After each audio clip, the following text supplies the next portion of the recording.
Ça tourne? All right. Valérie Maltais, bonjour. Merci de prendre le temps de nous parler. 3 médailles. D'abord, félicitations pour tes médailles. Merci. Félicitations pour tes jeux. Merci. Comment tu te sens? Je me sens bien, je me sens satisfaite de mes performances. Je m'étais seté des objectifs avant les Jeux olympiques. Je voulais ma première médaille individuelle aux Jeux olympiques, puis de défendre notre titre de championne olympique. Ces médailles-là, c'était les plus chères de l'histoire en raison du prix des métaux. La médaille d'or était autour de 2000 € à produire. La médaille d'argent autour de 1400 €. Et puis, mes belles médailles de bronze ici, 4 €. Toutes les médailles de longue piste qui ont été remportées par le Canada, ça a été fait par des trentenaires. Ouais. Qu'est-ce qui fait que ce bassin d'athlètes-là est si spécial? Je pense qu'on a eu beaucoup de sport lorsqu'on était jeune.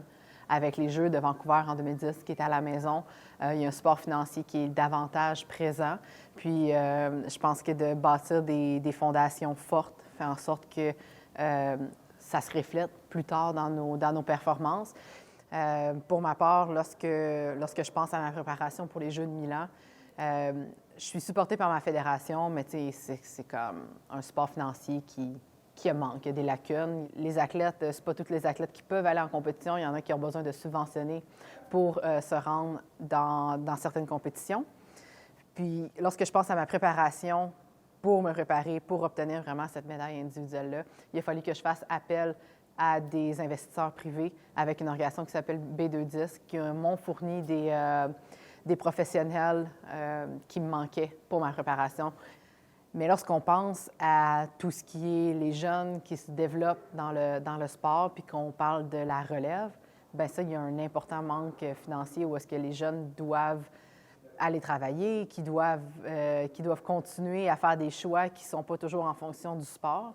Je pense qu'il y a une réalité qu'il faut comprendre qu'il faut aider à la base le développement dans le sport si on veut souhaiter que ces jeunes-là, en 2030, en 2034, vont performer aux Jeux olympiques. Je pense pas qu'actuellement, il est trop tard, mais je pense qu'il faut qu'il y ait des investissements qui soient faits, puis rapidement.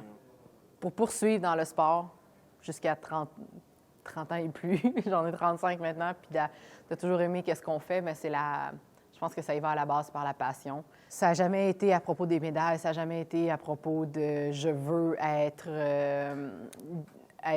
aux Jeux olympiques un jour ». Lorsque j'ai commencé, pour moi, c'était j'aimais le sport, j'aimais bouger. J'ai fait beaucoup plus de courses que j'ai gagné de médailles. Même si tu fais pas ça pour les médailles, félicitations pour tes 3 médailles. Merci. Puis je te souhaite la meilleure des chances pour les championnats mondiaux qui arrivent la semaine prochaine. Merci beaucoup d'avoir pris le temps. Merci à toi.